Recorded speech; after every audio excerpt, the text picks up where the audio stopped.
وسلام على عباده الذين اصطفى.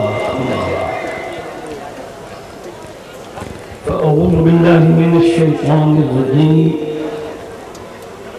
بسم الله الرحمن الرحيم.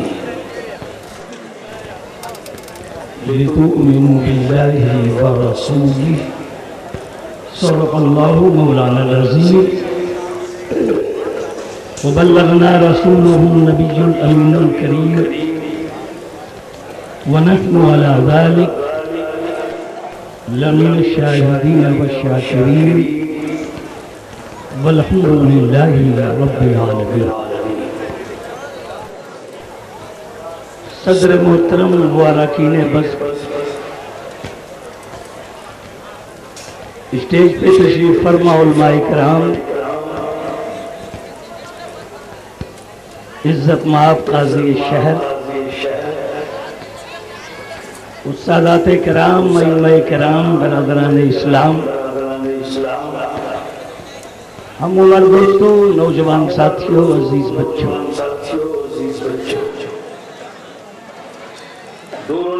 سے سننے والی ایمانی رشتے کی پردہ نشین ماؤں، بہنوں، بچی،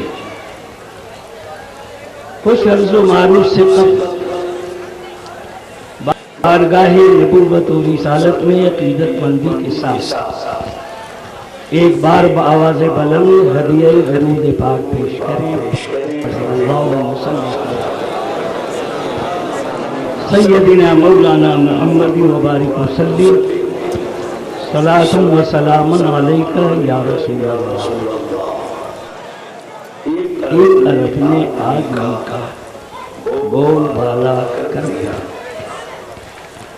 ایک عرب نے آدمی کا بول بالا کر دیا. خاک کے ذروں کو ہم دوشے سریا کر دیا. خود نہ تھے جو راہ پر اوروں کے ہادی، خود نہ تھے جو راہ پر اوروں کے ہادی ہو گئے. کیا نظر تھی جس نے مردوں کو مسیحا کر دیا. فرش والے تیری شوکت کا علم کیا جانے. فرش والے تیری شوکت کا علم کیا جانے. خسروا عرش پہ اڑتا ہے پرے. سامعین کرام، یقیناً یہ قلندری لوگ قابل مبارکباد.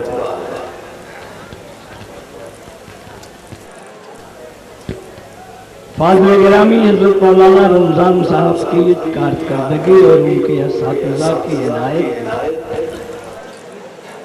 اور انتظامیہ کی دیانتداری و ایمانداری رنگ لائی. آپ نے اس چھوٹے سے ادارے سے علم حاصل کرنے والے بچے اور بچیوں کی خوبیاں سنا بھی اور ان خوبرو چہروں کو دیکھا.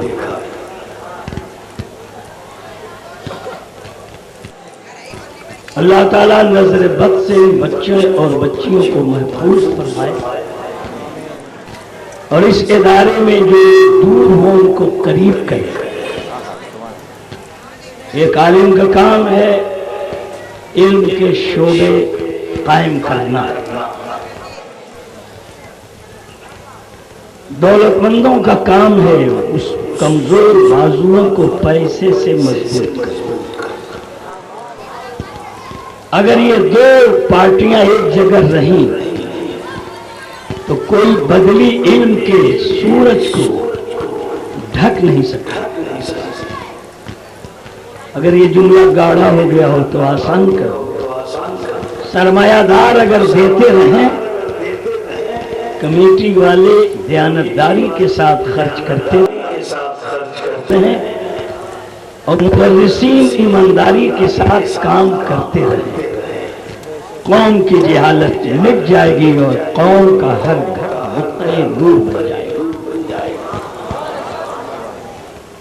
حضرات، اس کانفرنس میں جہاں کمیٹی کے نوجوانوں اور بزرگوں کی محنتیں دعائیں شامل ہیں، وہیں مولانا رمضان صاحب پر قاری ظہار صاحب اور جماعت کی مقتدر شخصیت فاضل گرامی حضرت علامہ فیاض صاحب کی فیاضیاں بھی شامل ہیں کہ آج پورا ملک کا دل و دماغ مفتی اشفاق صاحب کی شکل و صورت میں ہمارے اسٹیج پہ تشریف فرما ہے۔ اللہ تعالیٰ انہیں حیات عطا فرمائے اور ان کا فیض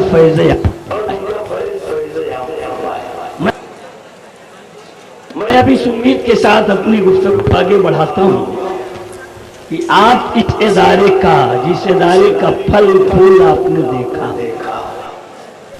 رمضان کے مقدس مہینے میں بھرپور اس کی مدد کریں، بڑھو آگے۔ مولانا رمضان جس مدرسے کو چلا رہے ہیں اس کو کیا ضرورت ہے؟ جیسے ایک بیمار کے پاس بیٹھ کے آپ پوچھتے ہیں، ایسے ہی کمیٹی کے پاس بیٹھ کے ان سے پوچھیں کہ آپ کو اور کیا ضرورت ہے۔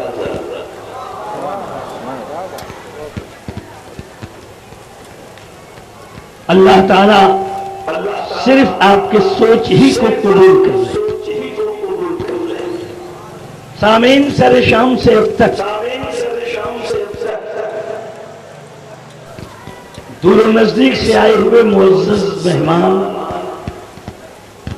علماء کرام و شعراء اسلام،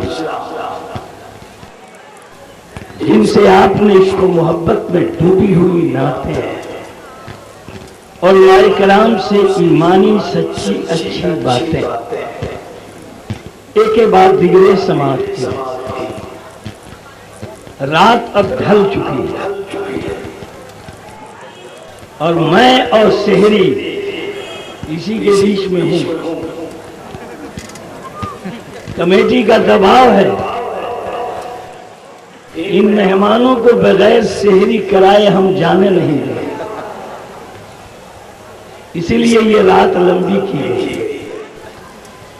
اب یہ وقت سونے کا یا اٹھ کے بھاگنے کا۔ سارے مقامی بزرگ تو آپ سے گزر گئے، میں ایک بہت دور کا مہمان ہوں۔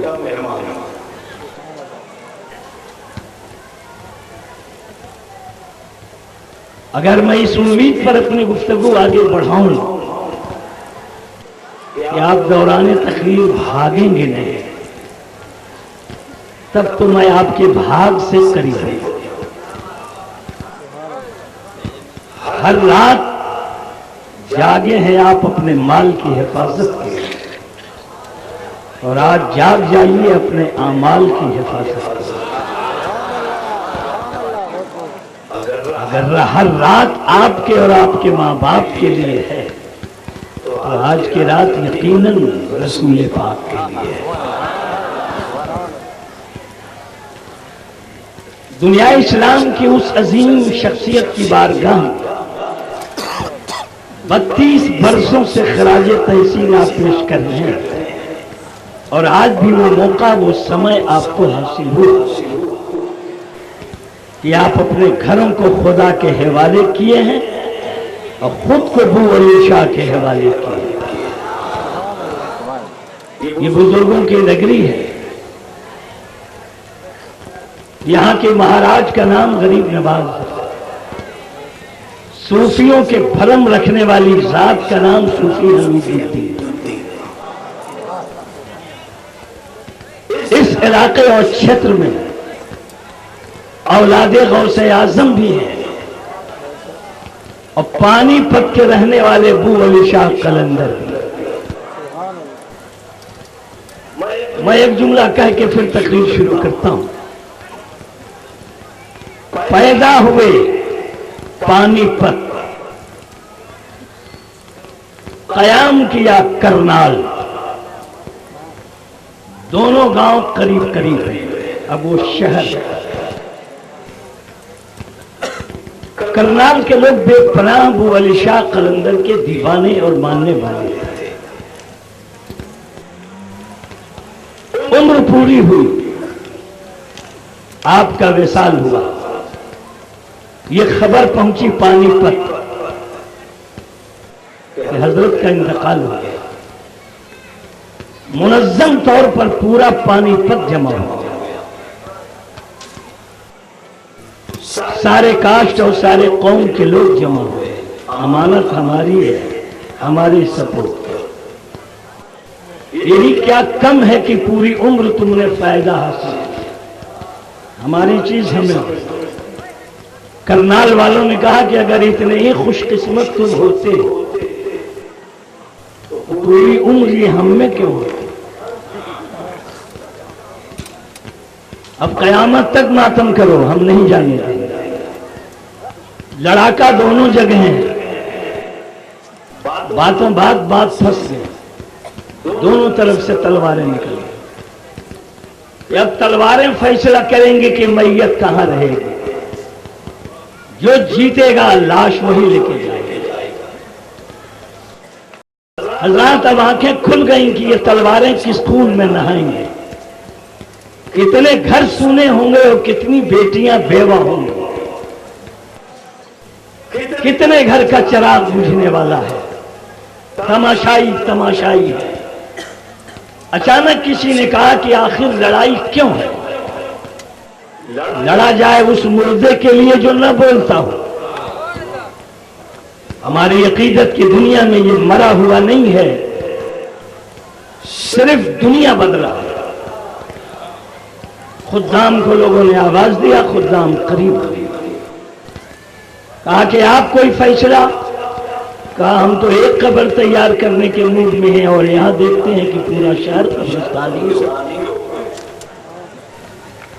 کہا تو کوئی فیصلہ نہیں, حل کرو. خدام نے کہا کہ بہتر یہ ہے کہ حضرت ہی سے پوچھ لیا جائے کہ آپ کہاں قیام کرنا پسند کریں گے. کرنال میں تو قیام رہا, آرام کہاں کریں گے. سارے لوگ پہنچ گئے. خداموں نے یہی بات کہی کہ حضور تلواریں میان سے باہر ہے. یہ عقیدت مندوں کا ہجوم ہے, یہ ٹکرائیں گے. ہم اب آپ سے یہ پوچھنا چاہتے ہیں کہ آپ کی میت یہاں رہے گی کہ پانی پت. تو آپ نے جواب دیا اس میں گھبرانے اور لڑنے کی کیا بات. پانی پت میرا آبائی وطن ہے. کرنال محبت کا شہر ہے. میں اگر یہاں رہوں گا تب بھی پانی پت ہوں, اور پانی پت رہوں گا تب بھی کرنال ہوں. فیصلہ ہو گیا کرنال میں. اب بتوں میں کہنا یہ چاہتا ہوں مزاج اس بزرگ نے کیا دیا. زمین ہماری ہے. جہاں محبت کرنے والے میرے دیوانے ہوں گے انہیں قبر اور گنبد کی کیا بات ہے. تم اپنے دل میں ڈھونڈو, ہم تمہارے دل میں وہی ملیں گے. آج وہی جلوہ ہم دیکھ رہے ہیں وہ کرنال اور پانی پت میں. اور روحانیت کا فرما ہے آپ کے اس جلسے اور اس بل. اللہ تعالیٰ ان کے شاہی وقار کو سلامت رکھے, ان کے روضے پر رحمتوں کی برسات فرمائے اور ان کا فیض عام فرمائے. اب لیجئے میں آیت تلاوت کردہ کے قریب پہنچتا ہوں جہاں سے اپنی گفتگو کا میں آغاز کرتا ہوں. احسان ہے اس رب کا جو مالک ہے ہم سب کا, جس نے کائنات عالم میں سب سے اچھی ہماری اور آپ کی تخلیق فرمائی, اور اس مخلوق کا نام اس نے آدمی رکھا.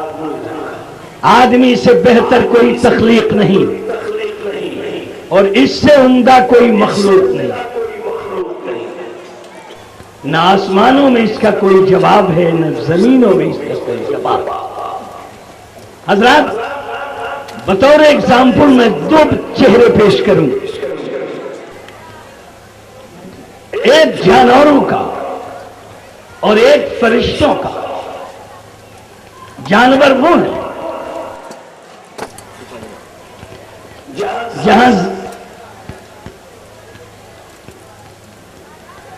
جانور وہ ہیں جہاں طاقت ہے، قوت ہے، سب کچھ،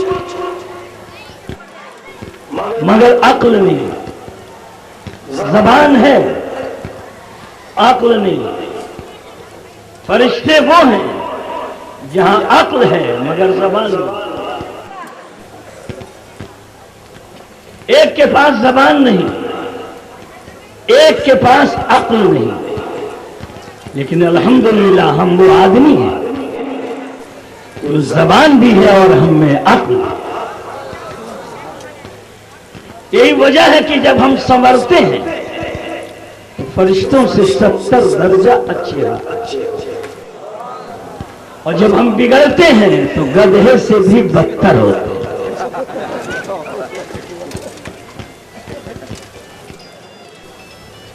جب دنیا میں سب سے سپر کوالٹی کا نام آدمی، انسان، منش، اس سے اچھی کوئی کوالٹی نہیں، نہ بل میں اس کا کوئی جواب ہے، نہ بناوٹ میں اس کا کوئی جواب ہے۔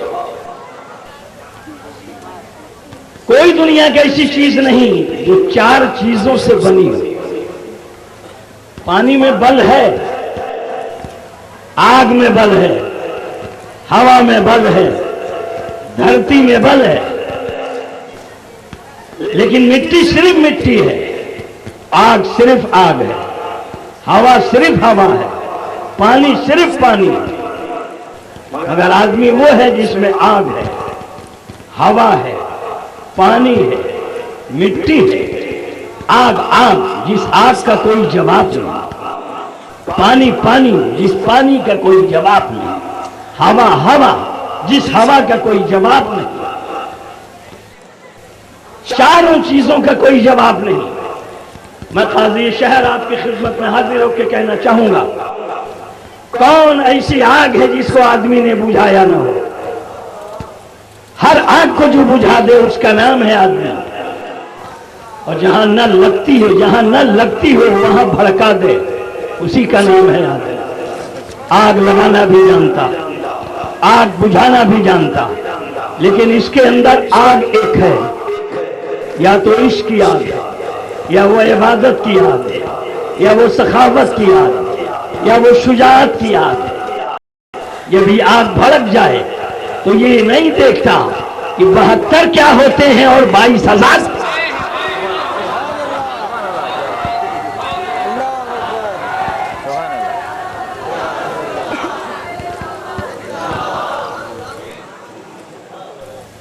جب عشق کی آگ بھڑکتی ہے تو یا تو گردن لے کے ہٹتا ہے یا تو گردن دے کے ہٹتا ہے، جس کو کوئی پانی نہ بجھا سکے، وہ آگ ہے آدمی کے سینے۔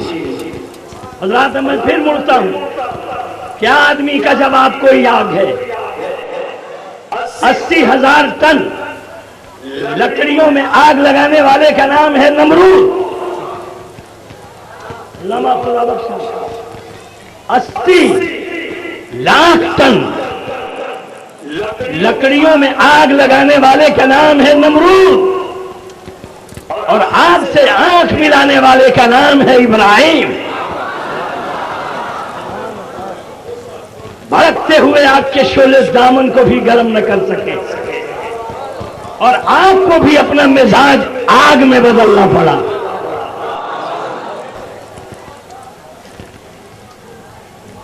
ہر آگ کو ہم بجھانا جانتے ہیں، مگر کوئی آگ نہیں جو ہمارے آگ کو ادھر ادھر کرے۔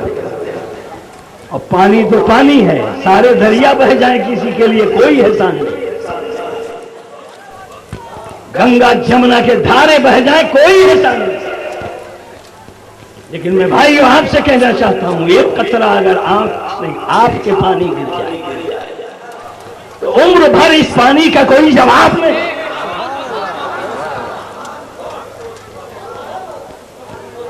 پانی ہے تو لاجواب، آگ ہے تو لاجواب، اور ہوا تو ہوا ہے جس کی بگڑ جائے اسی کو اشرف علی تھانوی کہتے ہیں، اور جس کی ہوا بن جائے بریلی میں اسی کو احمد رضا۔